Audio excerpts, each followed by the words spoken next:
I'm Dr. Vanessa Sinclair, and this is Rendering Unconscious. My guest today is Dr. Işık Barış Fidaner, a computer scientist who writes at the blog Zizekian Analysis.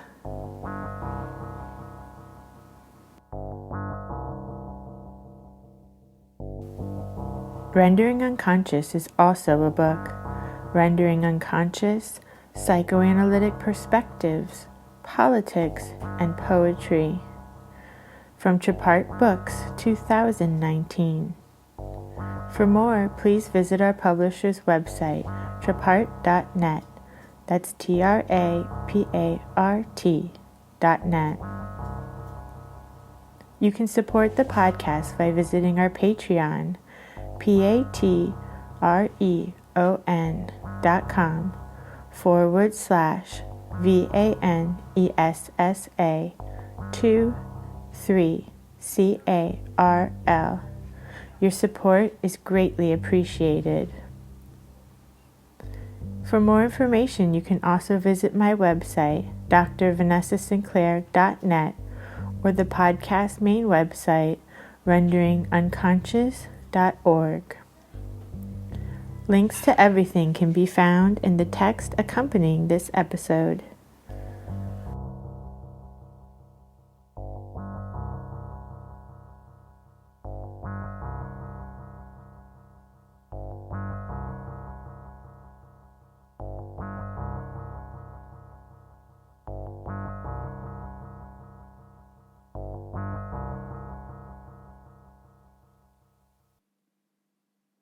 Hello, my name is Işık Barış Fidaner. I'm a computer scientist with a PhD. I've been reading Slavoj Žižek since 2007. 2 years ago, I've set up a blog called Zizekian Analysis and invited other people to write there. And since then, many people have contributed to the blog. I use Zizekian Analysis to develop my ideas, and in this podcast, I'm going to read some pieces that I've written there.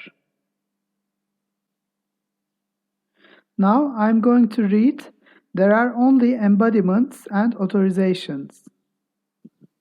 For Alain Badiou, there are two basic orientations in thought. The dominant capitalist orientation is called democratic materialism, whose axiom is there are only bodies and languages. The subversive orientation that Badiou adopts is called materialist dialectics, whose axiom is there are only bodies and languages, except that there are truths. But this articulation leaves out a question. How do the exceptional truths relate to the bodies, languages of the dominant order? In Badiou's book title, Being and Event, being refers to the aforementioned bodies, languages, and event refers to the exceptional place of truths.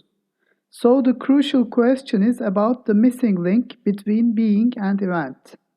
In Less Than Nothing, Zizek points out, quote, the open question of Badiou's being and event, which is that of the link or intersection between being and event.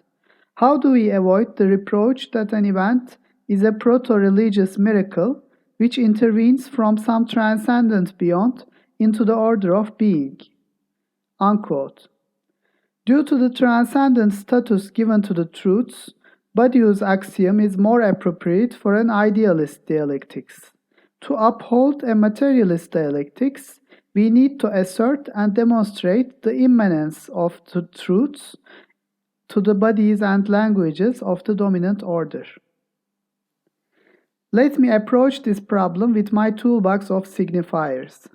First of all, we must acknowledge that the main function of a language is to authorize an addressee. In symbolic authorization, language authorizes a supposed subject of knowing. In real authorization, a subject authorizes himself/herself via the language. So we can modify the axiom by replacing languages with authorities. The new democratic materialist axiom is there are only bodies and authorities. What should be the new axiom of materialist dialectics? If we would insert truths as an additional clause, this would make them transcendent, not immanent. To assert the immanence of truths, we should recognize the processual generation of the bodies and authorities. Thus, the new axiom of materialist dialectics should be: there are only embodiments and authorizations. The next step is to focus on the respective grounds of these two processes. In the pre-modern conception, the ground of an embodiment is nature or destiny as the big other. The modern subversion of this assumption acknowledges that there is no big other, which means that there are only particular ecosystems, which do not make up a natural whole. So the modern materialist ground of embodiment is a system. In the pre-modern conception, the ground of an authorization is God as the other of the other. The modern subversion of this assumption acknowledges that there is no other of the other, which means that there are only particular wills, which do not come from a transcendent God. So the modern materialist ground of authorization is a will. Thus we reach the ground of authorization embodiment, which is will system. But this just gives the context of the processes. It's not yet the locus of truth. To reach the truth dimension of a symptom, we must consider the disruption of will system, which gives us desire malfunction. What disrupts a conscious will is an unconscious desire, and what disrupts a system is a malfunction. These two aspects are related through the Freudian notion of parapraxis. This is the immanent dimension of truths. This is the dimension that authorizes Lacan to say, I, the truth, am speaking, or I always speak the truth. Truth does not have an exceptional masculine status as in Badiou, and on the other hand, everything is truthful is false. Instead, there is nothing which is not truthful, which makes truth not all, feminine. In other words, truth can only be half said. Quote, I always speak the truth, not the whole truth, because there is no way to say it all. Saying it all is literally impossible. Words fail. Yet it's through this very impossibility that the truth holds on to the real. Unquote. Lacan in Television. Now I'm going to read Spatial and Combinatorial. Let me begin by taking the Deleuzian concept pair, actual-virtual, and propose an alternative concept pair, spatial-combinatorial. Actuality is spatial because it takes place in spaces, whereas virtuality is combinatorial because it consists of combinations of possibilities. Clouds, as Deleuze calls them. Now we can associate this pair with another pair from thermodynamics, macrostate, microstate. Macrostates include physical properties like temperature, pressure, etc., assigned to spatial regions of a system, whereas microstates include possible combinations or arrangements of molecules in a system. This also aligns with Deleuze-Guattari's molar-molecular. This brings us to a more general concept pair of physics, energy, entropy. Energy is defined through the spatial macrostate, whereas entropy is defined through combinatorial microstates. Thus, we have redefined the Deleuzian actual-virtual in thermodynamic terms. Intuitively, entropy is a loss of useful energy. The first law of thermodynamics states that the total energy is always conserved. However, useful energy is only a part of the total energy. Energy of a spatial system is useful insofar as it can be converted to other spatial forms. But some of the total energy is always inevitably and irreversibly lost. It gets off to the combinatorial realm. This loss of useful energy gives an intuitive description of entropy, which, according to the second law of thermodynamics, always increases. So we can associate our concept pair, energy, entropy, with an intuitive concept pair, useful, useless. The word energy mainly signifies the useful part of the total energy, whereas entropy signifies the useless part of the total energy. Energy that remains spatial is useful energy, whereas energy that becomes combinatorial is useless entropy. This is a quite general conception that can basically be associated with the pairs positive, negative, life, death. Thus, energy and entropy are akin to Freud's eros and thanatos. And Lacan's saying, quote, every drive is virtually a death drive, unquote, means that the phenomenon of energy emerges from entropy. In other words, macrostates emerge from microstates, actuality from virtuality, the spatial from the combinatorial, the useful from the useless. This is a parallax of two perspectives. The useful emerges from a gesture of dismissing the useless, whereas the useless is Zizek's indivisible remainder that is dialectically related to the useful. I recently expressed this parallax by associating decryption with an aggressive perversity that is useful to a symbolic authority, and decipherment with a sexual hysteria that appears useless but redefines use by its real authorization.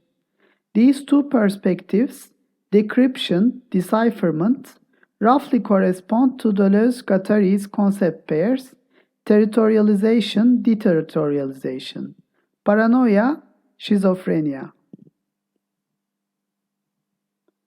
In the discussion above, we merely described entropy intuitively as a loss of useful energy, but we haven't yet given it a proper definition. After realizing that macrostates emerge from microstates, we can define entropy as a measure of information. Entropy is related to the number of possible microstates. It's the information necessary to reconstruct the microstate.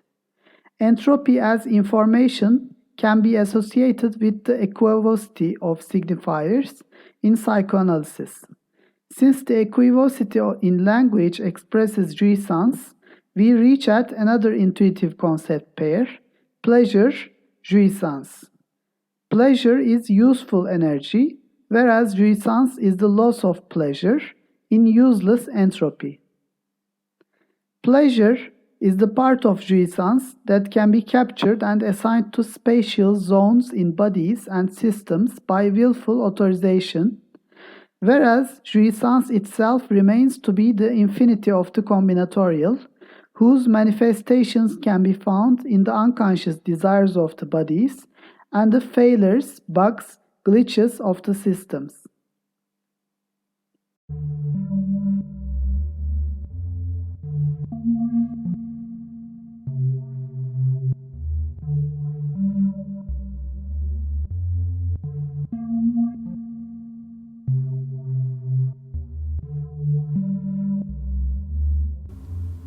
Thank you for listening to Rendering Unconscious. You've just heard a talk by Işık Barış Fidaner.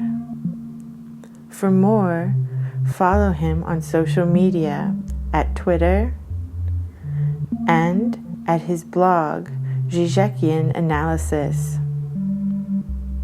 as well as in the Zizekian Analysis Facebook group.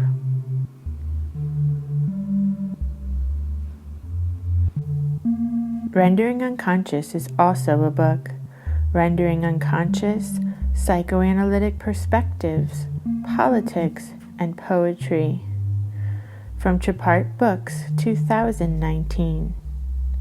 For more, please visit our publisher's website, trapart.net.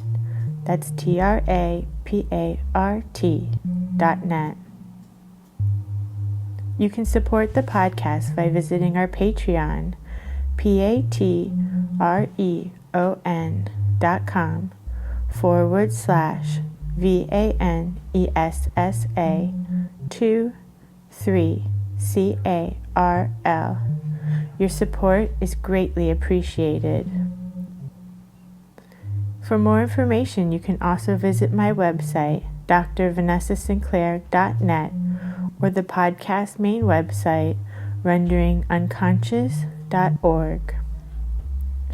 Links to everything can be found in the text accompanying this episode.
Consciously perceived curvature